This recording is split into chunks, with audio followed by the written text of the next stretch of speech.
Acknowledge this land on which the Fields Institute operates. For thousands of years, it's been the home of the traditional land of the Huron-Wendat, the Seneca, and Mississaugas of the Credit. Today, this meeting place is still the home to many Indigenous people from across Turtle Island, and we're grateful to have the opportunity to work on this land. And now I'll turn it over to Zhenhang Wu, who will introduce our speaker today. All right. Thank you, Ben. So good afternoon and good day. It's a really privilege to welcome the speaker, a member of our own Mathematical Public Health Network, Dr. Venkata Duvvuri from Public Health Ontario. Dr. Duvvuri was recruited by the Public Health Ontario last year as a data scientist, and before that, Venkata has a very impressive list of training and employment, including formal training in biology and zoology, in public health and AI, medicine and health. And he was a data scientist, but principal data scientist in some of the premier research institutes, including the Institute for System Biology, and he worked at the University of Georgia. And we're very proud that his career transition, including a schedule at our Center for Disease Modeling as a postdoc and research associate. So I'm very glad that Public Health Ontario has recruited Venkata in an effort to strengthen the provincial and the national capacity to link the sequencing data to the public health surveillance. And I think Venkata today is going to talk about this. And thank you again, Venkata, for talking to this group. So it's for you now, Venkata. Yeah, thank you very much, Jan, for the opportunity to talk to you people, with you all. So today my focus on this lecture is like translating pathogen genomics to advance the practice of public health surveillance. So in this talk, I'm going to cover briefly molecular epidemiology and phylogenetic concepts, phylodynamics, and the application of and its application in the public health.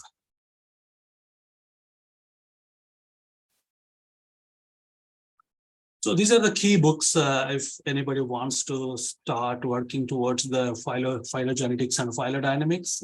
These are the key books, must-read books. These are.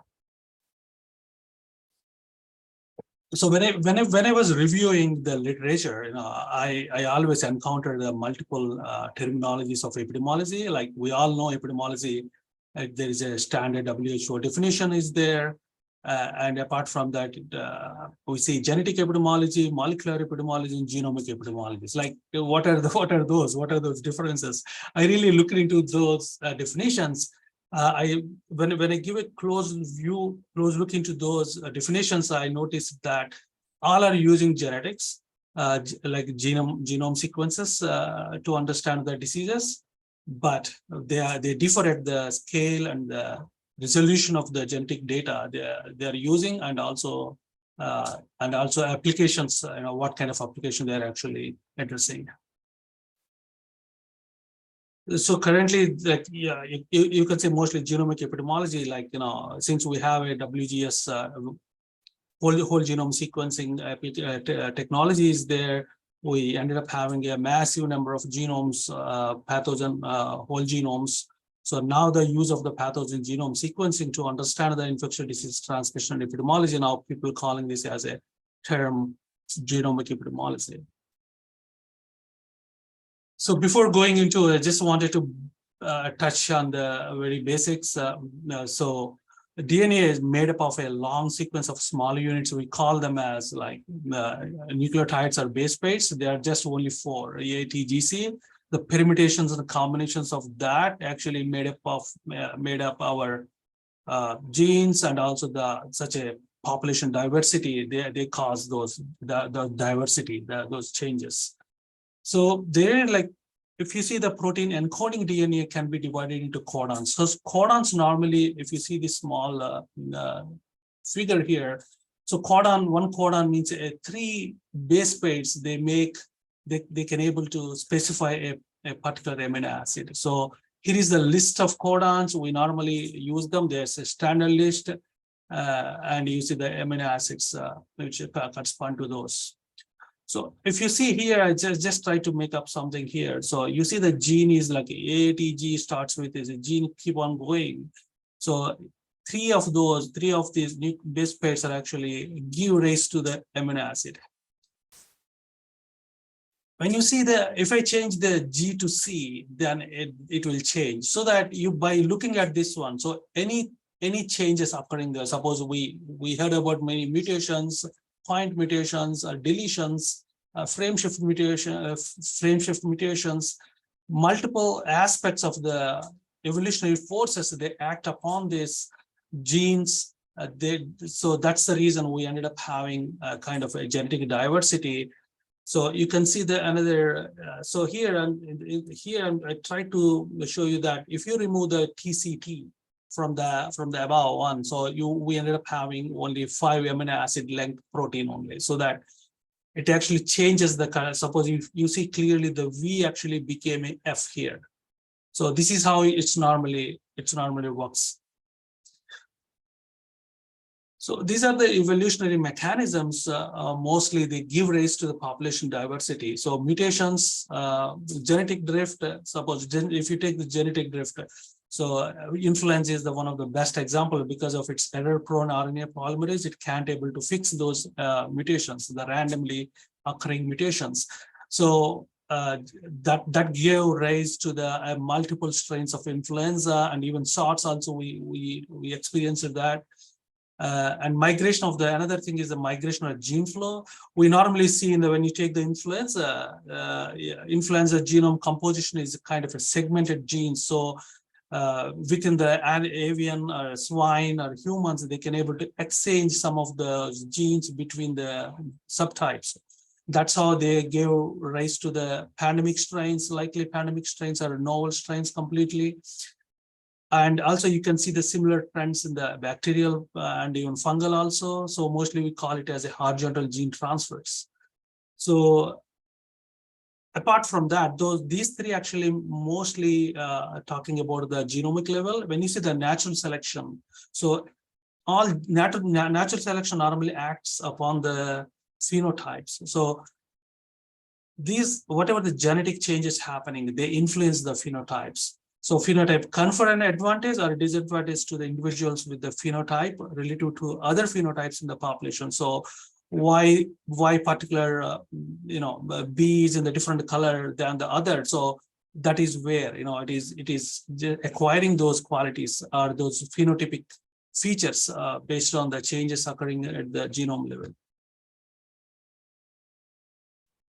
So when we look at the pathogen genomic workflow, how it naturally happens in the routine surveillance laboratories. So once we receive a clinical sample from hospitals or clinics, so they could be related to outbreak isolates, or the control means here is a non-outbreak isolate. So they will go get into the experimental zone where they identify the DNA, they isolate the DNA and send to the sequencing, whole genome sequencing. And there are 2 methods we normally utilize here. One is a de novo assembly of sequencing. This is more of a bioinformatics pipelines. So de novo assembly means we have no idea on that particular organism. We have a multiple DNA segments we have, but we don't have any reference genome to match with, so that there are a kind of methods. They actually assemble all the segments, DNA segments coming out from the experimental side. And the other part is that reference mapping to reference. Suppose if you take the SARS, like we know Wuhan strain is the first strain, we have that entire genome. So after that, any mutants are coming up. So we are using this, the Wuhan strain as a reference strain, so that we can able to see where the changes are occurring when comparing with the reference genome. And part of the surveillance, most of the public health agencies, organizations, they submit voluntarily they submit some of the genomes to the GISAID and NCBI.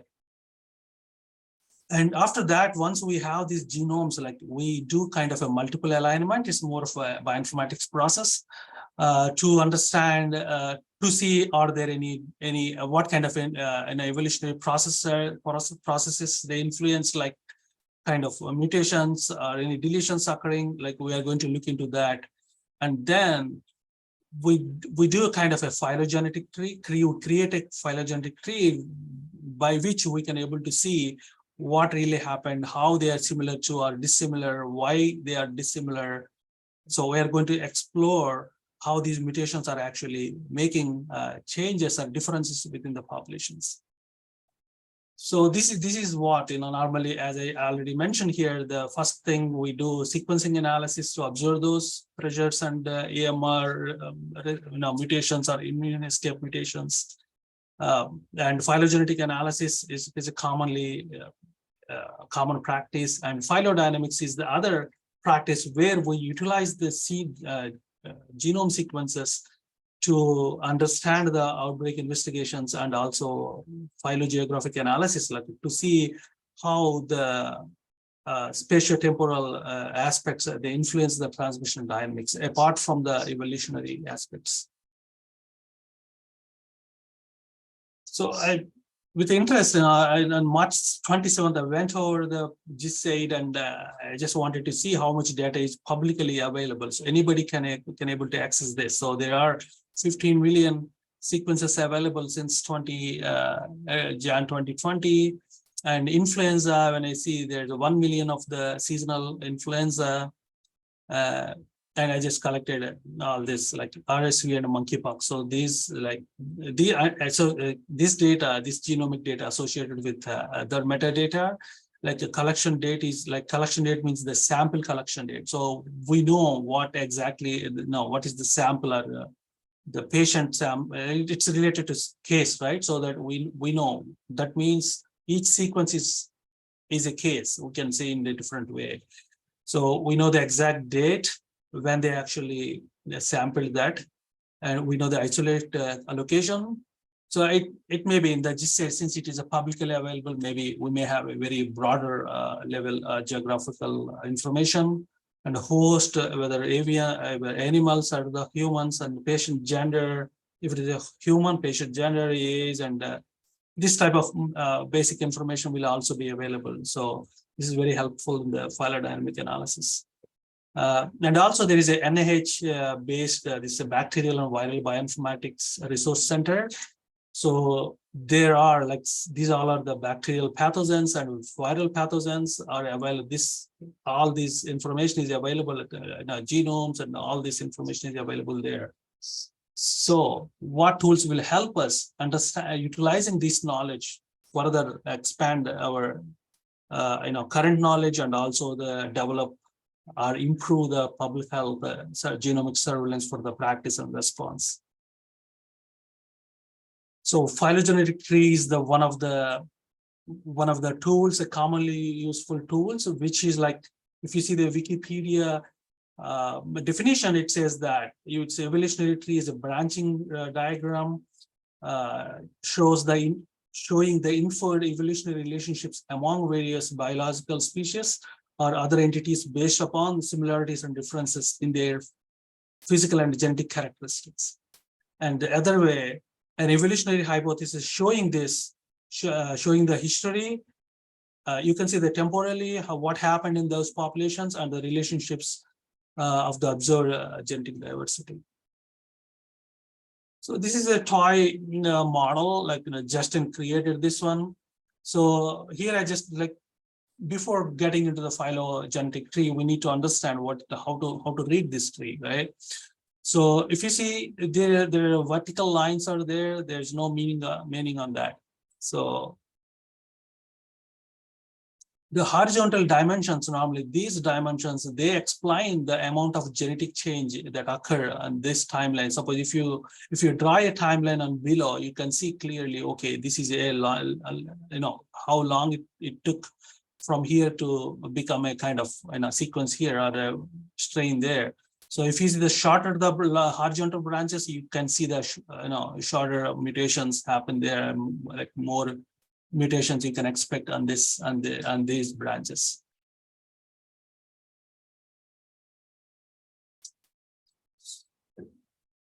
And at the same time, this color bar normally when you're looking at in phylogenetic tree, you can see this kind of this overall picture of the nucleotide substitutions per site in the whatever the data set we are using. If it is a hemagglutinin gene, like so that tool calculates that automatically, overall picture of that. And other thing, you can see that each the blue squares you can see here, they are tip, like that means they are the recent information we have. The tips are taxon, you call it a virus or bacteria, at a leaf. We can call it those, anything is that. So these are actually sequenced viruses. They do associate with the date, location, and host and clinical features, so that we can able to see are they coming. Suppose if you take an example at the date of isolation, like location of isolation, maybe from Africa. So you can say that, okay, that virus is coming from maybe kind of an introduction into the Canadian pathogens. So that's how we normally use those to understand the mixture of our introductions of the viruses, pathogens. So internal nodes, if you see, these nodes are the common ancestors. They are like, suppose if you take this, these two are they do have a similarity, very similar they are, but they do differ at some point. But who is the parent of these, like common ancestor for these two, or this node will help us understanding how these actually diverge, so that by looking at this point, like if we have a data on that point as well, we can see genetically there could be differences when you are comparing with the tip and the ancestor. So that's why when you are going in the back in the time, you can try to identify the common ancestors that are related to those clusters. And this is the root cluster. This is the root. Normally, when we see the root, so that provides, that's a very oldest, whenever it starts, it sits there. So provides an order of sequence of events leading to the observation. So this really helpful for when you are rerouting or adding a root. So that will give you nicely resolve your tree and the time basis when you include the time as well. So suppose if you see this, these two, it is called a monophyletic group. So normally we use a clade lineages, multiple terms we use like genotypes, serotypes. So that means we define this clade terminology when they all are sharing a same common ancestor. Suppose this may have a multiple 100 different tips maybe there if they share one common ancestor, so we make it as a kind of a cluster, as a clade. So it depends on there are like, what is the genetic distance between those, and there are some basic principles are there to define the clades as well. And at the same time, there's a paraphyletic groups also there. So that means you see there is it is not so unique. You see when you see the clade, it was so uniquely positioned. But here you can see this is a part of this, but we can call it as a clade. But it actually shares the common ancestor across all these strains. So here you see, suppose I just collected these measles virus population phylogeny here. So influenza phylogeny here, dengue virus phylogeny, and HIV phylogeny with interhost phylogeny. This is intrahost within a patient HIV phylogeny. So they all are different shapes, right? So what they're conveying to us, are they conveying only evolutionary relationships? Are they those shapes? Who is actually, what are the driving factors giving that kind of shapes to these different viruses? So these shapes has some information in that. So this is where the phylodynamics actually raised, the term Grenfell and Edward Holmes, many people there. So they gave this, they termed this one Phylodynamics in 2004. So are determined by the combination of immune selection, changes in the population size, and spatial dynamics.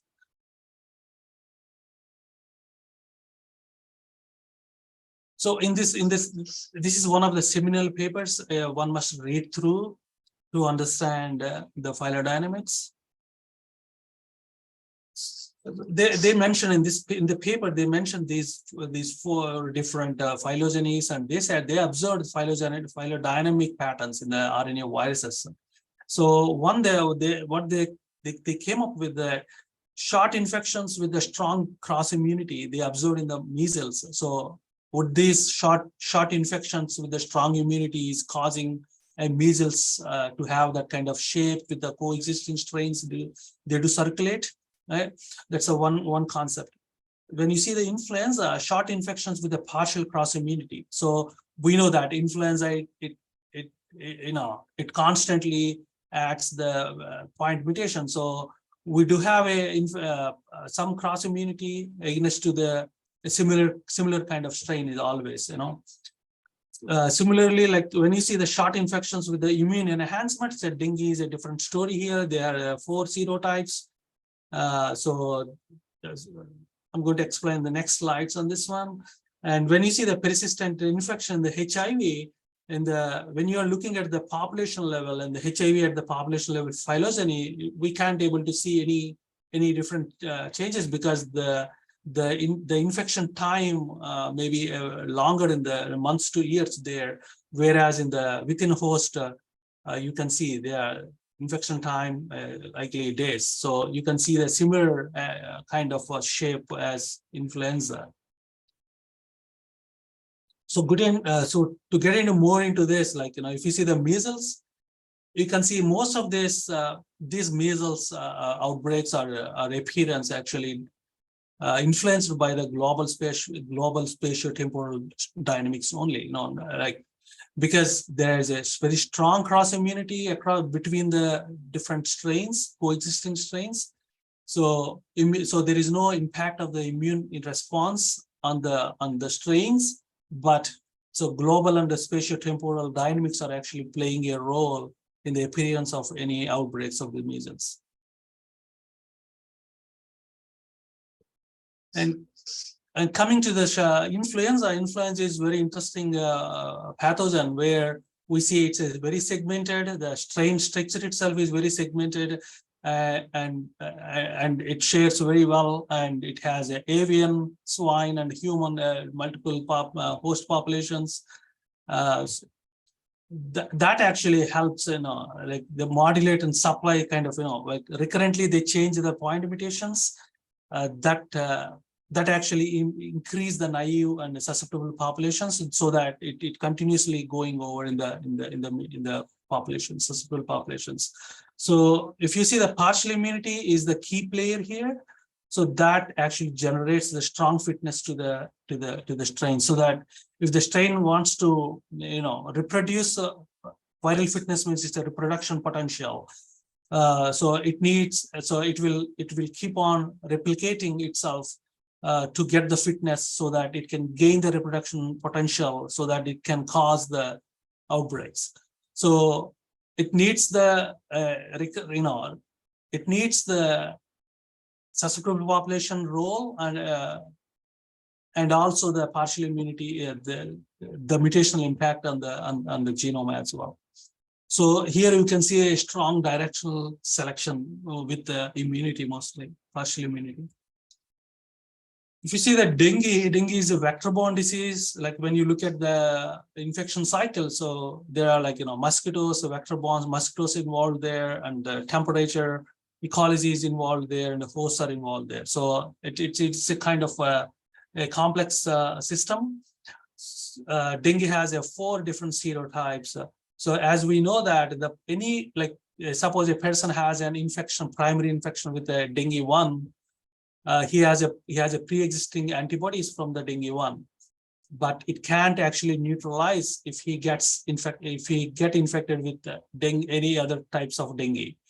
Rather, it is not going to neutralize, rather it actually enhances the infection by people call it as an antibody dependent enhancement. So that actually generates a kind of a positive reinforcement between the strains. And that may explain, the ADE may explain the shape of this, why they are clearly making their own clusters, So natural selection may favor this level of antigenic dissimilarity as cross-protective antibodies would neutralize most strains. So yeah, so if the person who had the primary infection of the dengue one, he can able to neutralize the dengue one, so that otherwise, but any other strains he can't able to neutralize. Moreover, it enhances the infection. Similarly, if you see the HIV and the HCV, like here, like and in the interhost dynamics, you see kind of it's very relatively slow. The movement of it's a sexually oriented disease, so it's more of the transmission is not so fast like respiratory viruses. So it is a slow, and the time between the transmission is a kind of generally takes months to years together. So you can see the epidemiological trends are kind of a very slowly changing trend. So we did not see any immunological impact on the shape of the tree. Rather, it influences the demographic and spatial histories may mostly influence this. When you look at the intrahost within a patient, you can see it's they're fast and continually they produce the variants. Very strong immune selection pressure is there from the neutralizing antibodies as well as the T cells as well. So time scale is short and strong temporality. You can see that. So these conclude that the shapes of these trees actually being influenced by multiple, evolutionary, epidemiological, and spatio-temporal aspects. So this slide actually summarizes everything what I mentioned now. So if you see the birth of the recruitment of the susceptible populations, like naive populations availability, going over the infected, they will become immune, strong immune, recovered. If any changes happening at the waning of immunity, then this will give rise to the imbalanced tree, what we observe with the influenza and HIV, and whereas you see the kind of a balanced tree with the other viruses. So in the last figure, it will clearly explains that the structured host populations, they are clearly divided between the structure. So suppose if you see there are a kind of viruses, they are very much associated with the animals and the humans. So yes, they are very distinct. There is no transfer, there is no spillovers there. But whereas if you see kind of unstructured populations, you can see kind of a mix of the population. So how population structures will influence. So this maybe we can relate to the recent the SARS-CoV-2, like when we implement the non-intervention masking and isolations, they actually helped us to reduce the signal, outbreak signal. Because of this, there was no mixer in that. So it clearly explains that you can see the impact of immune impact, and also the population structures also the impact. So finally, this phylodynamics or any tree you are looking at, the topology is a kind of historical process of particular species. So these are the determinants. Normally, if you want to summarize epidemic behavior, is mostly depending on the time scale and the availability of the susceptible hosts. So next step is that, so now we have various data sets available. So as I showed that there are millions of data available on SARS, and associated with there's like some basic metadata is available. And even we can even connect with because there are publicly available databases. Suppose if you take USA, they're like, you can see kind of obesity index, across the different states. Like you can take that, you can implement, you can associate with the sequences, we could come up with kind of a phylodynamic models to understand. There are already people did some pilot scale studies. So suppose if you notice the let's see how the epidemiological, like how the case counts, how the WGS will help, how they complement each other. So when you see a host sample, is a sample like is a host, like if you see kind of cases, they are like very much you can see they're sparse, and we don't know the contact tracing contact network of those, right? So whereas if we get the sample from the case, like okay, we received a clinical sample from the case, we conducted the WGS analysis on that. So yes, we have a sample there. So we sampled it. So that is a pathogen, wild type pathogen. When it goes to the in time, when it goes to the next step, so normally pathogen should replicate. That means you can see those replication impact on the mutations and the genetic level. That we can able to identify as a the mutations can be useful for how actually these pathogens are actually rapidly replicating, and those replications, how they are impacting those genomes over the time period, so that when you're moving forward in the time period, you can see different mutations, and different mutations are associated with the particular populations with the particular features. Maybe it may be severe, it may be immune escape mutant, or it may be drug resistant mutant. You could able to track those based on the mutations. So now we have pathogen sequences. We can understand the pathogen evolutionary characteristics. We can trace transmission change in time space of the migration, and also traits correlate and analysis. And if we could able to add this epidemiological surveillance to that, so that will help in a overall, we could able to understand very well these epidemics and improve our surveillance and response. For example, here there are two scenarios here. If you see the outbreak scenario normally, so when we are in the outbreak situation, normally we wanted to uncover the spatial patterns of the viral spread, first of all, right? So if you see this tree here, the blue dots are the sampled cases. So we sampled them. There are a kind of in the population, there are many cases are there, but we sampled only these ones. And there are inferred cases, and there is an index case, that's a primary case. And there are observed, unobserved cases also there. Suppose if you take the duck and this particular chain, you see there is a unobserved cases there. And you can clearly see how they connect, and there is unobserved case. So we actually collected all the blue dots as samples, and we did WGS analysis on that. Then we created the phylogenetic tree on that.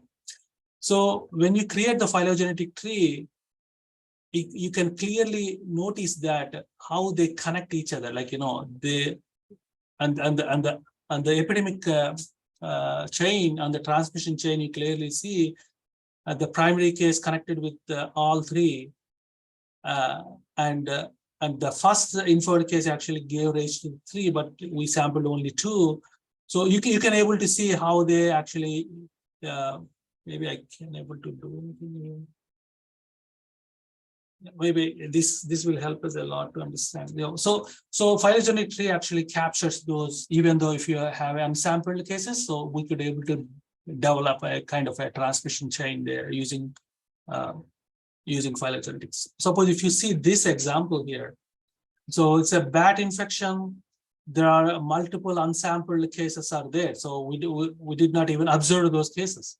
So, but there were cases, inferred cases, only 2 and 3 inferred cases. And finally, after some time of period, we noticed, like, we sampled some of them.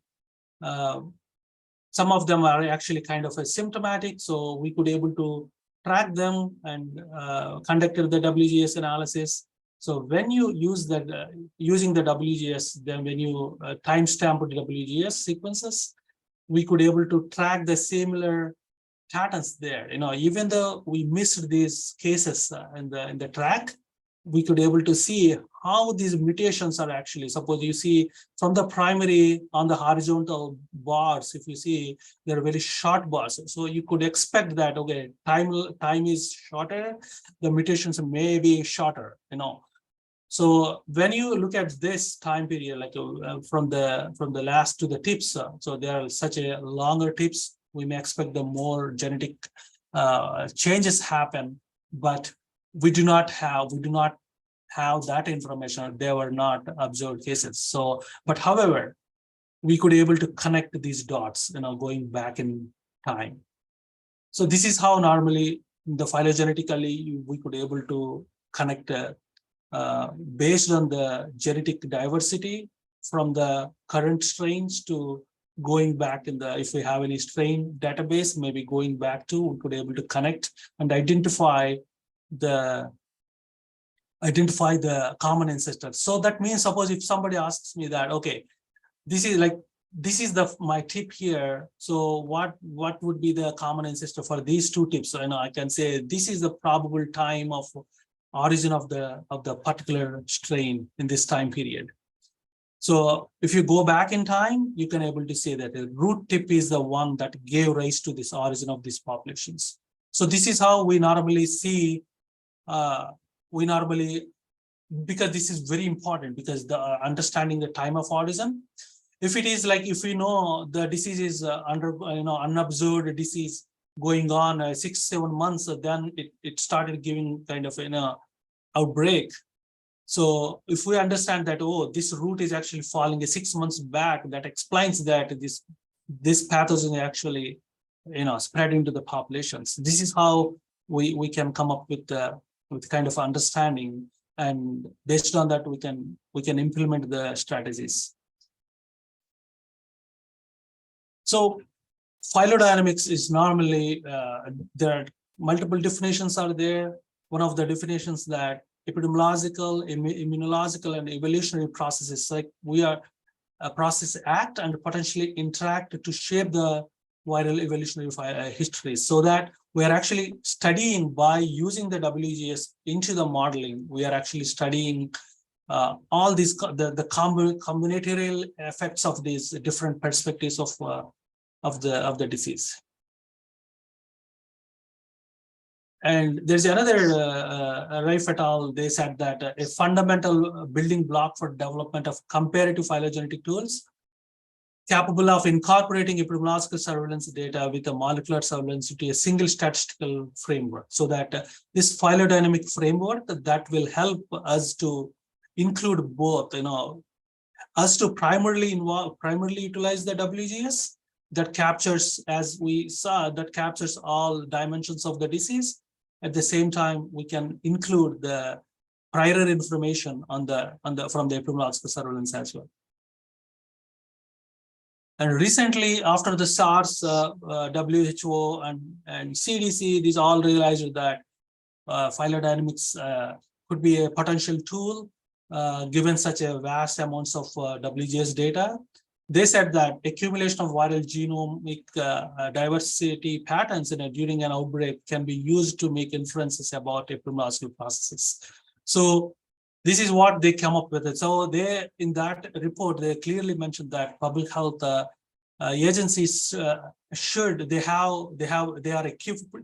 equipped with next generation sequencing technologies, but they have to improvise or enhance their capacity, or building the capacity in adopting these advanced models into the practice. So it is very important to look into how feasible they are, and since public health laboratories, they routinely collect the samples, they do sequencing, so we have a lot of data available. But how much data we require to get a good signal from these models? So there needs to be lots to be done. Like most of the academicians did a lot of work on this one. but now it's a time to actually collaborate between the academicians and public health. So that this is the, that's what the take-home message from that report. Coming to the software, so phylogenetic and phylodynamic software, this is the basic pipelines normally. So when you see the phylodynamic software modeling, so there are two suites are there. One is the Beast. Both are different. They are not a version 2, version 1. So Beast is a different community, and Beast 2 is a different community, but both do the similar things, and they have a different. They came up with a different tools and different algorithms in that. So these are the multiple different packages. They are being used under while you are doing a phylogenetic analysis to understand all the results coming from this. On the other hand, this is a normal process we normally do, like sequence data. So once we have sequence data, we conduct, like, these are the phylogenetic methods. We conduct phylogenetic analysis to recreate the phylogenetic trees. And then also there is a kind of a timestamp of free phylogenetic trees. We'll see the Tempest. Tempest is a kind, it will helps us identifying any anomaly within the genomes. We normally use the quality genomes. We do all the quality checks before coming to at this level. But still, sometimes we may write in a different, like, if it is a 2020, I may say 2002. So that particular 2002 will go and sit somewhere, because these all are the timestamp trees, so that I could able to see, oh, this is actually an error. So Tempest will help us understanding, and also it helps us understanding the relationship between the time and the genetic diversity. So Beast is normally Beast basics. If you look at the Beast basics, the Beast Bayesian analysis of molecular sequences using the Markov chain marker law, and MCMC to average the over tree space, so that each tree is weighted proportional to its posterior probability. Normally, when you run the phylogenetic tree, we end up having only single tree. So what is the confidence on that tree, right? We normally do some kind of bootstrapping error mechanisms on that to observe, to identify the best tree out of it. But this tool actually does a kind of Bayesian analysis, a stochastic process, so that we could able to come up with a kind of a weighted proportions and averaging them based on the posterior, comparing the prior and posterior probabilities. So yeah, this method even helps us constructing the testing and evolutionary hypothesis. Sometimes we may see a different evolutionary impacts on the genomes, right? We may not observe. So now we are just getting into that, the transitioning into the use of whole genome sequences. So this tool even helps us even developing some kind of evolutionary hypothesis. So tree priors, normally under that, we have two models. Within that, there are multiple submodels are there, coalescent and the birthright models. Coalescent is these we call them as a tree prior, so that to assume that underlying branching process. Suppose I have a big list of sequences, multiple aligned sequences. I want to make them branching them. To understand what's going on at the evolutionary level, right? So we use the coalescent models. They are kind of it depends mostly on single parameter. That means coalescent models they consume only the genome information only, the time and genome mostly into that. So it depends on completely the information available within the genome sequences, so that any information coming out of that is completely evolutionarily directed information. There were some pilot scale studies conducted. Even one of my recent studies also tested how coalescent models and birthright models they influence the outcomes, and how they will be useful for further understanding the evolution or epidemic dynamics. And coalescent tree priorities normally accounts the backward flow, flow of time. So whereas birth death models, when you look at the birth death models, you all mathematicians, so you are well versed with this. So so here it counts like it's more a forward flow, so that we have an opportunity here to to identify or to estimate the rate of transmission, and eventually that becomes the infected individual will become non-infectious at some point in time. So we can able to explain or estimate these rates when we are implementing the birth death models. So there we have in the interface we have an opportunity to include the priors, prior information, anything available on the disease or the pathogen. So this is I hope I think I'm good. So this is one of the recent papers we published. So here, my idea was that I just wanted to see how this Bayesian, how this beast analysis, the phylodynamic analysis is capturing the first wave is completely different. When you look at the first wave, the outbreak is kind of exponential. It will grow. The second, maybe we could see different patterns there. So I just wanted to understand that. At the same time, how many sequences are required to get the signal? So that was the question, one of the questions. The other question is that testing these coalescent and the birth death models, comparing those, the outcomes estimates coming from those models, and also compare the reproduction numbers produced from those phylodynamic models with the published map models. There are lots of R0, REs are available in the literature. So when I conducted this, so this graph will plot will helps you out explaining, as I mentioned, that the coalescent models, both I implemented both models. They actually, as I told you, that the coalescent models are depending on the single parameter. So mostly whatever the information it gains from the genes on, like what are genomes or genes only.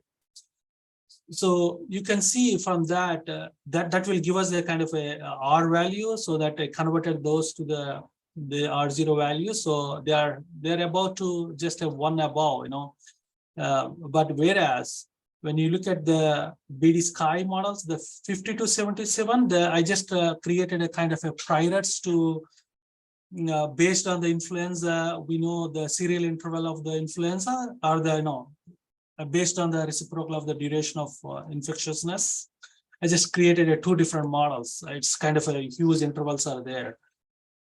So when I look at those, I see a kind of these R0 values are actually improved, and they actually kind of similar with the published R0 values. So this explains that we have to opt these models for what question we are going to dealing with.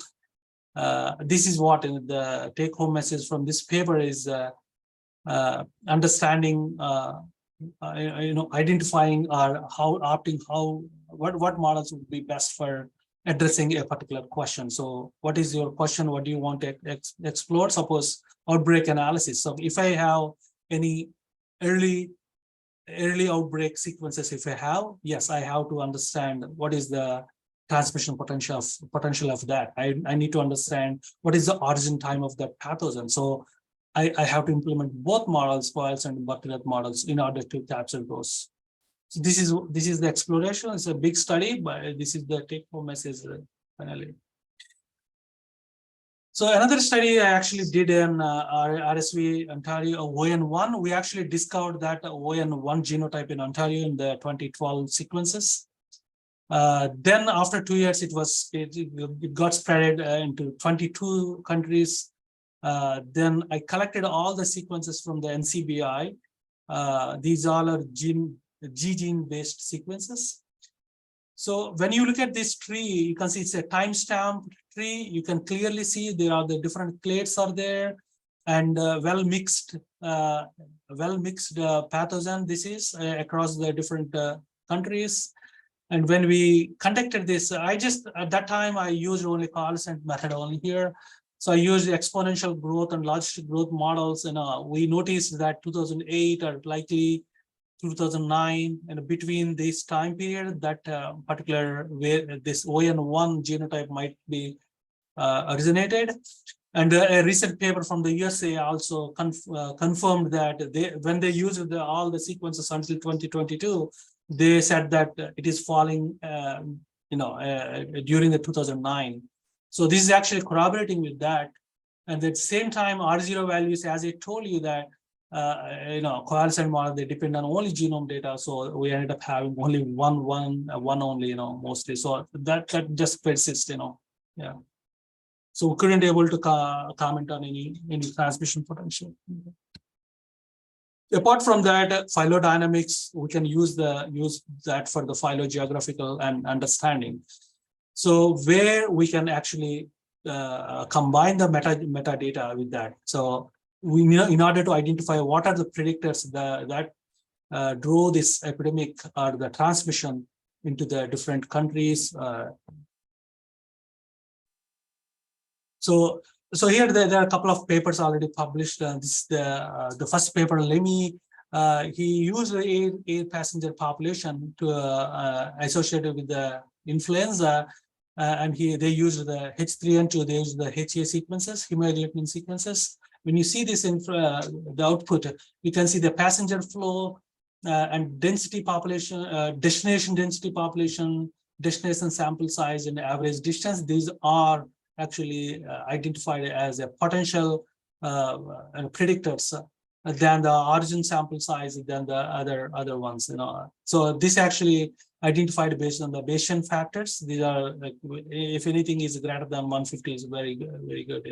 We can rely on that.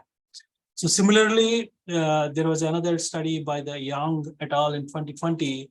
They would like to see the poultry trading, how it actually spreading the avian influenza viruses like H5, H5N1, H5N6, H7N7, H7N9. Then they noticed that if you look at this live poultry trade network, you can clearly see that is actually hugely contributing than the wild bird migration network. Wild bird migration only contributing towards spread of the H5N1, not to the H5N6 and H7N9. This is how we could able to identify the predictors in order to understand. So similarly, another work I did when with the Hicks and Justin Ball. So there was a 2015, there was a huge outbreak in the avian influenza H5N2 outbreak in the Midwest county groups. We collected 182 samples from the poultry and the turkey samples, and then when we collected all these. We just wanted to understand what factors actually drove this epidemic. When we used all these parameters listed here, geographic distance and sample size at the origin are actually, you can see the conditional thing. Yeah, they are actually showing a base factor is actually giving a higher number, so that we observed that mostly geographical and agricultural predictors might influence this transmission of this outbreak rather wild birds. So some of the literature was there. Some people concluded the wild birds might be a reason for this outbreak. But this analysis actually explains that wild birds are not. So to conclude here, phylodynamics and phylogeographic analysis and applications can be used for the outbreak analysis. That's really well fit for the public health surveillance at the early outbreak scenarios, host-to-host transmissions, understanding the global spread and risk factors, and estimating the transmission potential of the pathogens, and also even we could even evaluate any intervention. Suppose if we have vaccination, before vaccination, after vaccination, or before masking, after masking. So how that particular, suppose vaccination is the best example, I think. So vaccination also impacts the genetic material. So we could clearly see how the vaccination is actually influencing the population dynamics. So this is how we could able to utilize Phylodynamics. So this is the big picture, multiple data sets we can combine and utilize the combining phylogenies with AP and going towards the phylodynamic modeling will help understanding the public health. It helps in public health. You can use the clinical parameters and even AP parameters. This is overall big picture. So the opportunity to conclude here, the opportunity is what we see that the COVID actually raised many gaps, highlighted many gaps for us. So it said that lack of innovative applications at the public health agencies because the accessibility, even though the public health, publicly available genome sequences are being utilized by the academicians and they developed these tools, but they are not translated to the public health setting. So we have to really adapt to those. And data integration is the biggest problem, and always it ties with many privacy. And if possible, there are like clinically sampled WGS or sequences are there. Now wastewater sequencing data is there, maybe associated with some metadata. Like combining these data sets, we might increase the reliability. And also, COVID introduced many new applications. We implemented, we used those, but some should be validated across so that there is a need for conducting a pilot scale studies. And also we need to assess before using them into the routine public health genome surveillance response. We need to assess the feasibility and the utility of those tools into the routine surveillance. And there's a big lack is that since AP evolution and phylodynamics kind of a bioinformatics background, so this is a kind of a STEM-based approach mostly, so that there is a caveat or the opportunity to develop a kind of a course curriculum on this that